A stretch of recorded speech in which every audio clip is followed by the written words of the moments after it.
Told my parents they catered to my brother's bullying, now they're banned from my sister's wedding and facing family backlash. So I 37F and my brother Mike 35 male, is a knob. Always has been and always will be. He has been babied to the point of uselessness by our mom and dad, and that's made him an entitled slob. When he was younger he showed promise playing rugby, which had my mom and dad believing he was going to be a superstar. The problem was though that he never had the work ethic to fully fulfill his potential. However, this meant that he was the golden boy of the family and he could do wrong in my parents' eyes. He was a bully at school, which they brushed off as other kids making up lies, but he was an even bigger bully at home to our younger sister Kelly 31F. He would constantly prank her. Which basically meant he would do anything he could embarrass her, including things like pulling her dress up in front of the whole family at a wedding when she was 15. Mom and dad just said it was siblings being siblings, but the rest of the family were mortified by his behavior. I did try and stick up for my sister and it worked to a certain extent, but after I went away to uni, there wasn't much I could do as mom and dad just don't listen to anyone. It got so bad that when she was 18, my sister gave up going to her dream university, St Andrews, and instead moved to London to go to the Imperial College London. This was a huge shock to all of us as she had been talking about St Andrews since she started high school at 11. When I asked why, she said that St Andrews was too close to home and she would be expected to go back home more often, but if she went to London she would only have to go home for Christmas. This broke my heart. After she left, she did exactly that. The only time she was home was Christmas and when I got married. This really annoyed mom and dad as they said she was abandoning the family. I kept my mouth shut and just let them whine occasionally as I didn't want an argument. After graduating from uni my parents expected her to move back home, but she didn't. She got a job working in southern England and stayed down there. We are from Scotland for reference. 6 years ago, Kelly met a great guy, Jake 30 meters. The day she met him she called me gushing about him and I've honestly never heard her speak about anyone the way she does him. I've met him several times when I've gone down to visit Kelly and he's great. Good looking, funny, great job, his family are lovely and most importantly, he treats Kelly like she hung the moon. It's very cute. After she met him, she cut down how much she came home even more as she spent the first Christmas with his family and then the pandemic happened so she ended up not coming home for 3 years. Her first Christmas home Mike started his usual bullshit, trying to be their center of attention. When it didn't work out as well as he wanted, as most of the family were more interested in getting to know Jake, he then tried to prank Kelly. He got a big bowl of water and was going to pour it over her. Jake saw what was happening and stepped in front of Kelly telling Mike to not even think about it. Side note, Jake is 6'3" and has been doing martial arts since he was 4, so he can be very intimidating when needed. Mom and dad tried to play it off as a harmless prank, but Jake was having none of it. Mike started whining about it just being a prank and Jake told him that if he pranked Kelly one more time, he would prank Jake by putting his foot up his arse and his fist down his throat. Kelly and Jake left about an hour later, but after that Mike, Mom and dad all had an issue with Jake. Kelly hasn't been back home since. That leads us to now, Kelly and Jake are getting married. They sent out invites in February for August. However, they didn't invite Mike. Mom and dad are obviously incensed by this and had a huge argument with Kelly. They threatened not to go, and Kelly just said no problem she would get granddad to walk her down the aisle. I went around to their house on Saturday with my kids. Immediately my mom started complaining about Kelly and the wedding. I sat and listened for a while before it had enough. I asked her what did she actually expect? Her and dad have allowed Mike to be the golden child and get away with everything. Because of that, he can't keep a relationship, due to him thinking everyone should do everything for him. He can't hold down a job because every job is beneath him and he's still living at home with zero prospects in life. The man-child is a bully who I don't trust to be around my children unsupervised. He bullied Kelly for most of her teen years and her only escape was to move over 400 miles away and never come home. My mom got very quiet and then asked me to leave. A few hours later my dad called going mad because I'd upset my mom and was taking the side of an ungrateful little girl instead of my parents who gave me everything. This started a huge argument between me and him where I told him he'd been a crap dad to Kelly and didn't deserve to walk her down the aisle. I've just had enough, but now I've got extended family members telling me I've gone too far as my mom is barely speaking to anyone and keeps crying. My granddad said it was about time I told them off, but my grandma is upset by all the arguing. So Ada for telling my parents that they sucked at parents and deserve to be kicked out of my sister's wedding? My sister isn't changing her mind, they aren't going to the wedding no matter what, she only invited them as she thought it was the right thing to do in the first place. So, granddad will be walking her no matter what. We go to my husband every other year, so that might just become an every year thing. Update 1. There were a few things that came up repeatedly so I'll address them first.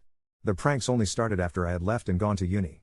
He would say things to Kelly and I would have a go back at him when we were younger, but it wasn't anything more than that until after I'd left home so there wasn't anything I could really do to stop it.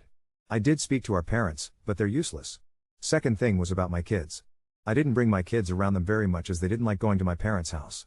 They said it was boring and they don't like Mike. However, after all the comments I got about this, I sat them down and asked them again. For my daughter it really is just that she finds it boring and says that Mike is a weirdo. My son however, said that he doesn't like being around my dad as he keeps trying to make him play rugby. I have heard these comments and told my dad to drop it, but he would still make the comments occasionally. I had no idea that it was upsetting my son though, so this surprised me. My son doesn't like sports, be it watching or playing. He's very much like his dad in that regard.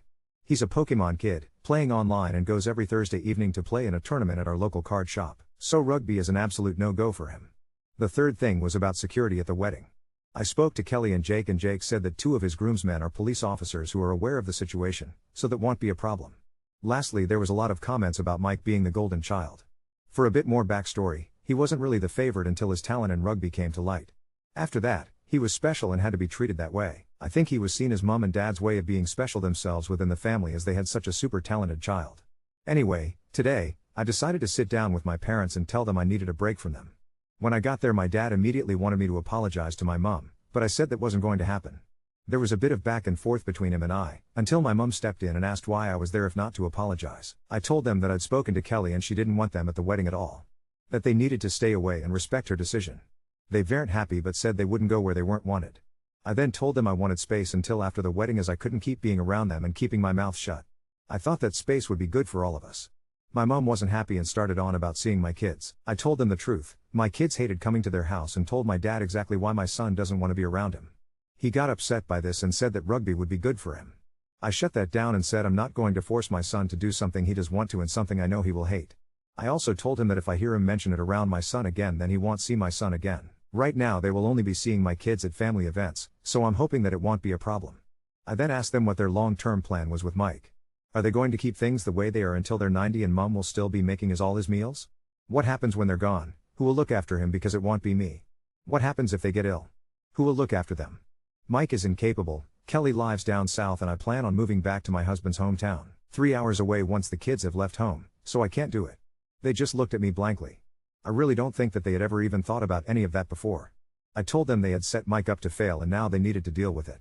I also told them I knew that they were leaving everything to him in their will, but that with how they have babied Mike, he would blow through that money in less than a year and then what? I could see the panic in my mom's eyes when I said that. She either hadn't thought about it or she thought I would look after him, which she now knows isn't going to happen. I also think she was shocked that I knew about their will. After me telling them what low contact with me was going to look like going forward and them not being happy about it, I left. Hopefully I've given them a lot to think about. I will check in with them from time to time, but that's all right now. I'm going to visit Kelly in the next couple of weeks, so I'm looking forward to that.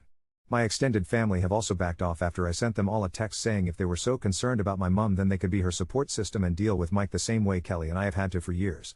Not surprisingly, none of them wanted to. Otherwise, I'm going to just try and get on with things as normal. Some people inherit their parents' house, and through good financial planning and healthy financial habits, they manage to keep the house for future generations.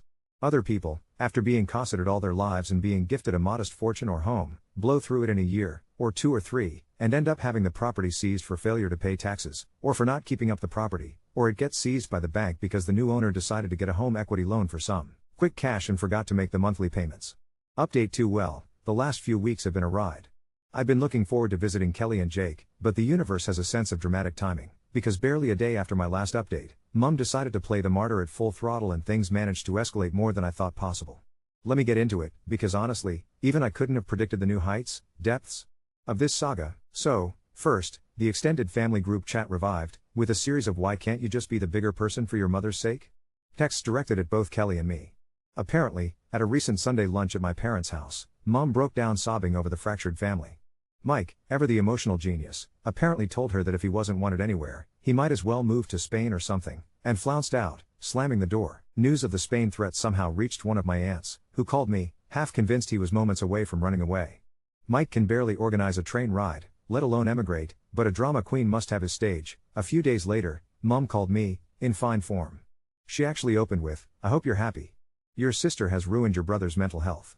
He's talking about moving out and we don't even know what he'd do to himself." As quickly as she switched on the guilt trip, she went cold, trying to wring any information about where Kelly was having her hen weekend. Spoiler, not Scotland, not anywhere they could show up.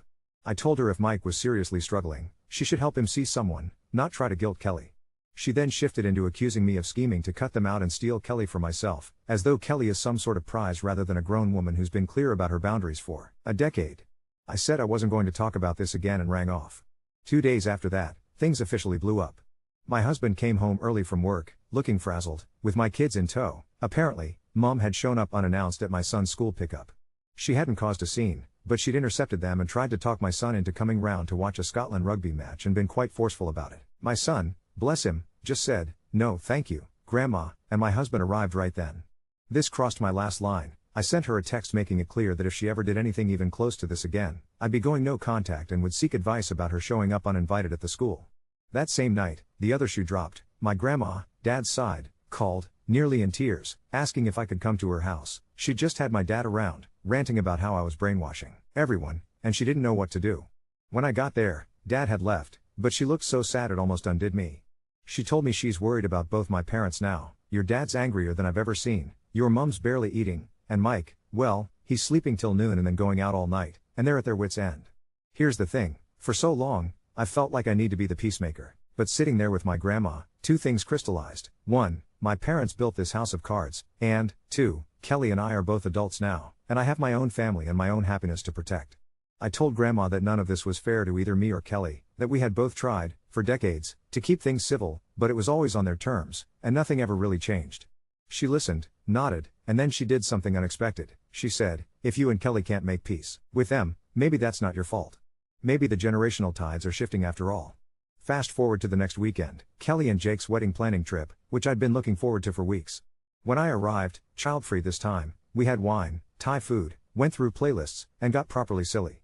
For the first time, I caught a glimpse of my sister fully relaxed, like, all the tension wrung out. We talked about the wedding guest list, and the new crisis, Mike, via a cousin, threatening to crash the wedding to prove a point.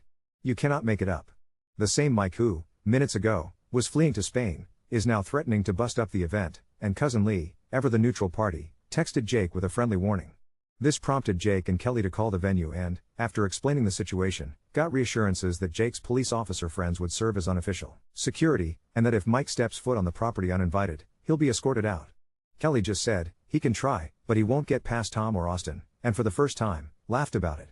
Then, and this is surreal, the next day Kelly's phone blows up. "Mom," from Dad's phone, sent a barrage of texts with old family photos, with captions like "Remember when we were all happy? And we'll be thinking of you on your special day, wishing we could be part of your life." Emotional blackmail in JPG format.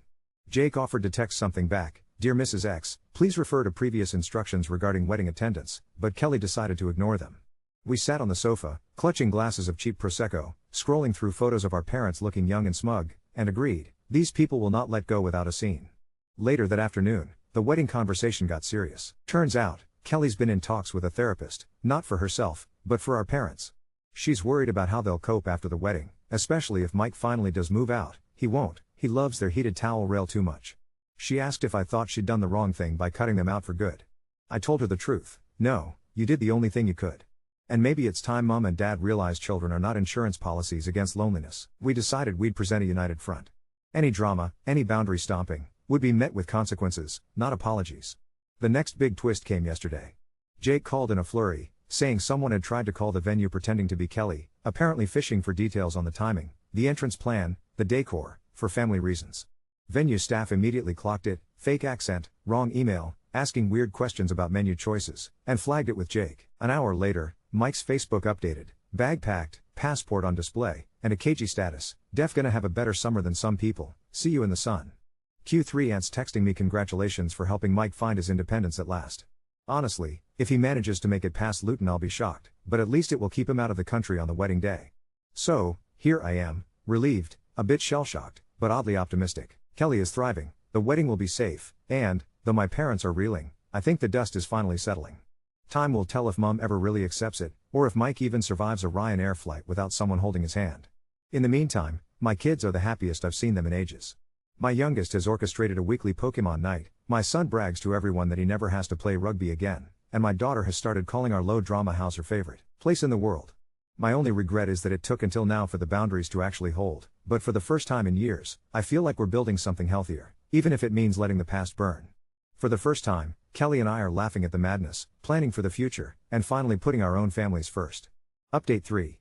Well, if I'd thought things couldn't get more surreal, I really underestimated the combined forces of my parents' denial, Mike's flair for melodrama, and what my husband has started calling the boomerang effect, i.e., each time you think you've thrown them out far enough, they spin back in with twice the energy and half the logic. 3 weeks until the wedding, and the tension in the family group chat moved from Dulham to DEFCON 2. After Mike's See You in the Sun Facebook melodrama, I'll admit I checked EasyJet's departure board just in case. Multiple relatives were convinced he'd hit Ibiza and be lost to a life of beach clubs and self-pitying Instagram stories. But what actually happened? On the Friday morning, my parents were seen by a neighbor wrestling an enormous suitcase into the back of the car and arguing about airport parking. Apparently, Mum had driven him to the train station, watched him bluster his way onto the Aberdeen train, waved off like he was Shackleton embarking for Antarctica, and then, by 2 p.m., I see a notification. Mike tagged you in a post. Reader, it's Mike, at a Travelodge in Newcastle, eating Greggs, claiming he needed a night to think before heading south. The photos, a half-eaten sausage roll and a bottle of WKD Blue. This is his Mediterranean escape. Meanwhile, I had my hands full with Grandma, who'd insisted on taking me out for a coffee to talk about the will. Coffee turned into a tearful 3-hour confessional. She's petrified that Mum is losing touch with reality, as she started carrying framed family photos with her everywhere, for comfort, and Dad now rants to anyone who'll listen about losing both daughters in one fell swoop. She confided that Mum had been logging into Kelly's public wedding website daily, hoping something would change. Apparently, on the latest visit, she asked Grandma if she could borrow something old, but sad, for the day of the wedding, to remind everyone of what's been lost. It's like an Oscar bait family drama, except with fewer epiphanies and more passive aggression. Kelly, meanwhile, is a force of nature. She's been fielding apologetic texts from various cousins, sorry about Uncle Mike, we know he can be a pain, and updates from the venue about increasingly bizarre phone calls. What color will the table runners be? Asking for the bride's father. She decided enough was enough, called the head event planner, explained the family dynamic, and received the sort of I've done Russian oligarch weddings and once ejected a goat from the dance floor, your brother does not scare me confidence that only comes with catering 20 years of village drama. Then came the coup de grace. Mum emailed me a final plea, a 10-paragraph tome with subject line before it's too late. It opened with, you may think you know everything, but you'll never understand a mother's heartbreak. It then segued into, we only ever tried to give you all the support possible, but you girls never needed us the way Mike did. Does that mean we're bad parents? In the middle was an itemized list of every birthday party she'd ever thrown us, and it closed with, one day you may need family too. Think before you cut us out for good. What tipped me from exasperation to gallows laughter was the attached PDF, a framed poem about forgiveness, with floral borders. I didn't respond, and 3 hours later she upped the ante by texting both my son and daughter directly. Grandma still loves you. If you want to call or visit, anytime, you know how to reach us. We have special new snacks in. I saw the messages on my daughter's iPad. My daughter, bless her, came to me and said she didn't want to reply because I don't even like their snacks. Mom, they don't have the good biscuits. My kids, more emotionally mature than half my adult relatives. Jake, meanwhile, has entered battle mode. He met me and Kelly at their house after one of the more bizarre cousin run-ins. Cousin Lee tried to hand me a USB stick with family photos for Mike's healing at Tesco, and calmly outlined contingency plans. 2 legitimate security staff added to the wedding, 3 off-duty policemen as guests, and a backup minibus to whisk us to a secondary venue if Mike and/or parents pull a stunt. He's also quietly compiling what he calls their crazy file, a log of every attempt at emotional sabotage, just in case the drama spills into legal territory. 2 days ago, the true showstopper, a handwritten letter arrives at my house, addressed to me in my mother's swirly script, but inside there's also a note from Mike. The gist, I am sorry if my actions hurt people but I just want to be included. This isn't how family is meant to be. Maybe one day you'll forgive me. In the meantime, I'm sure this wedding will be boring without me. It's simultaneously both the most self-pitying and passive-aggressively threatening thing I've ever read. He includes a photo of himself in a Spanish football shirt, sitting on a bench near what I swear is the Aberdeen seafront. But here's the real twist, Kelly's hen weekend. Instead of a wild bash, she organizes a private house rental with her closest friends, me, and Jake's sister. No big nightclubs, just food, laughter, and a bonfire out back. We toasted marshmallows, drank cheap Prosecco, did embarrassing old-school karaoke, and, at almost midnight, Kelly did something brave. She read a letter she'd written to Mike but decided never to send. It was raw, honest, forgiving but still firm. I hope you figure out who you are, and what it means to be part of a family. But I can't do that work for you. All of us ended up a bit teary, but it was cathartic. For the first time in maybe a decade, I think we all let go, acknowledged that not every sibling bond can be fixed, and that what we're moving toward isn't revenge, it's peace.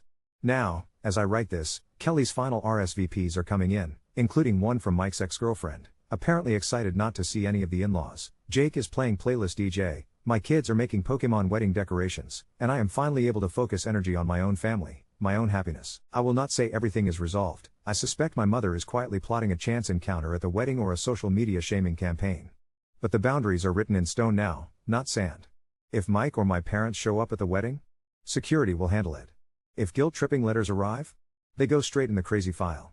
There is no more room for negotiation, second-guessing, or self-blame. Through all the madness, this one truth has emerged: you cannot build your future in a house made of guilt and denial. Sometimes, you have to light a match, toast a marshmallow, and build something better with the people who actually respect your boundaries, and don't try to force your kids to play rugby. If you're reading, Kelly, I cannot wait to watch you walk down the aisle on your own terms, with people who love and protect your joy. As for Mike, Mom, and Dad, may they someday find peace, even if it means learning how to make their own toast. Update 4. Phew. Well, wedding month is here. And if you'd asked me in January whether the next few weeks would feature the kinds of nuclear family antics you only read about on subreddits dedicated to familial disaster, I'd have said no one could keep up that level of drama. Apparently, I keep underestimating the stamina of a golden child family system determined not to go quietly. Here's what's been happening since my last update. A word of warning: get tea, buckle up. First thunderclap. About a week after the hen do, Kelly got an unexpected message, not from Mike, but from his latest fleeting mate, a guy I'll call Oily Dan, who'd been tagging along on Mike's aborted Spain odyssey, which, to no one's surprise, ran aground in Northumberland. Oily Dan messaged Kelly directly, attempting some cosmic-style apology on Mike's behalf, and then, in the next breath, asked whether he could just swing by the wedding for a bit. Apparently, there's nowhere decent to meet chicks up north. Kelly forwarded me the message, and we both had the same thought: Mike was deploying wingmen now, like we're side characters in a Channel 5 lad documentary.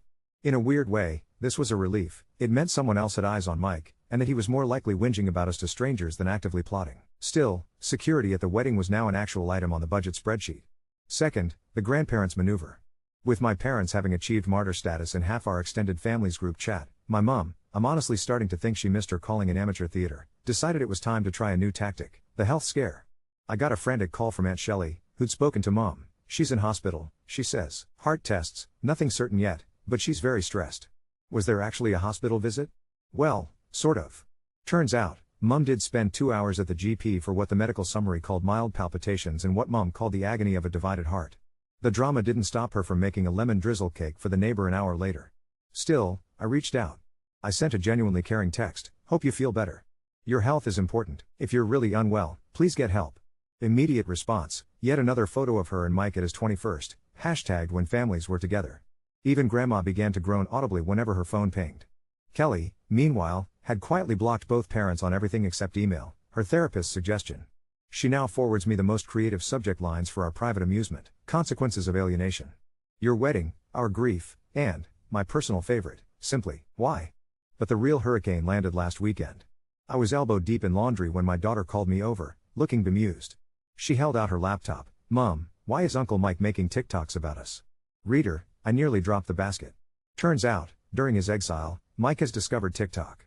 His account, unsubtly named Scott's King Mike, now has a dozen videos, some half-rambling monologues about family betrayal, some vague references to snakes and traitor sisters ruining his big plans, one mysterious video of him dancing on a beach with a WKD blue. But the one that really caught attention was a stitched rant over a wedding's gone wrong montage, where he all but named Kelly and Jake, boasting that some people are about to get a surprise on their big day. He subtitled it, "Family's Family, Whether They Like It or Not." Of course, some local acquaintances spotted it and quietly flagged it to us. Jake, for his part, found it simultaneously hilarious and a bit chilling. Not because Mike was a real threat, security was already briefed and now had screenshots, but because, if you squinted, the video, with its combination of self-pity and imagined vengeance, could pass for the world's saddest promo for a bachelor in crisis. We all agreed to treat it with the respect it deserved. We had an over-30s TikTok tutorial with Prosecco and, after a lot of giggling, blocked him from all our feeds. Meanwhile, as wedding prep entered final furious phase, another twist: the venue called. A Mr. Smith had phoned, asking if there were still rooms available for close family who might want to reconcile on the day. When politely rebuffed, he shouted, "I know my rights," and demanded to speak to the manager of the bride. The venue was fantastic, keeping logs, recording calls, even emailing us the details in case it was needed with the police. The whole thing would be farcical if it wasn't so predictable. But here's the kicker: Mike didn't just stop at TikTok and prank calls.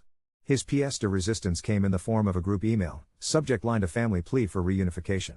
It went to everyone: me, Kelly, Jake, Mom, Dad, Grandma, even some extended cousins who haven't spoken in years.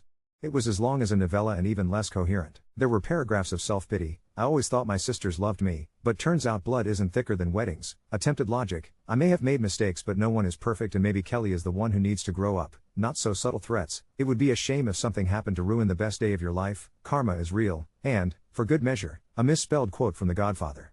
Family group chat nearly combusted. Grandma replied within 5 minutes: "Mike, learn to say sorry properly. That's all anyone wants. She's my hero." Jake called a wedding war room at their place. We made the official call to send a legal no trespass letter to my parents and Mike, attached to the venue's policies, and copied his police friends. All were hand-delivered, by Jake himself, the most polite eviction notices in wedding history. Then, unexpectedly, things changed. Mom stopped texting, went silent on social media, didn't answer Grandma's calls. Dad did the same. Instead, about 5 days ago, we received a single, curt letter from Dad. We respect your wishes. We will not be attending your wedding. We hope you know we did our best. It was the first time in literal years Dad has communicated without accusation, manipulation, or a demand. Kelly cried, not just from relief, but because it felt, a little, like the end of something. The wedding is now 10 days away. RSVPs are in, and no more drama cousins or ominous Smiths on the list. Even Mike, out of TikToks, seems to have retreated, apparently on a digital cleanse, i.e., banned for breaking community guidelines. Grandma is still coming and is already hiring a neighbor to water her garden just in case someone tries to sabotage her plants in a fit of pique. Her words, not mine. We are ready. The playlist is finished, Pokemon theme included by popular demand. The cake has more fondant Pikachus than flowers.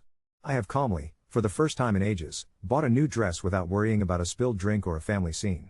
My son is practicing his toast, my daughter hand-making a sign for the entrance. No rugby, no drama, just love. And, this is the crazy bit, I woke up for the first time in years without that gnawing anxiety that something will go wrong. If it does, we'll handle it, because, in the words taped to our fridge by my very wise daughter, people who can't learn to be kind lose out on the best adventures. I don't know what will happen with my parents or Mike after this. Maybe radio silence, maybe a reboot of the Emotional Guilt Olympics. But it no longer feels like my job to fix it. Kelly will get her wedding, the one she's fought for, on her terms. We get to dance, to love, and for one glorious day, live free of old family chains. If, and it's still an if, there's fallout, I'll be ready. But something has changed. This isn't just holding firm, it feels, finally, like moving forward. And if you hear anything in the news about a lone man in a Spanish football shirt and a blue vodka storming a Scottish wedding, rest assured, we've got it covered.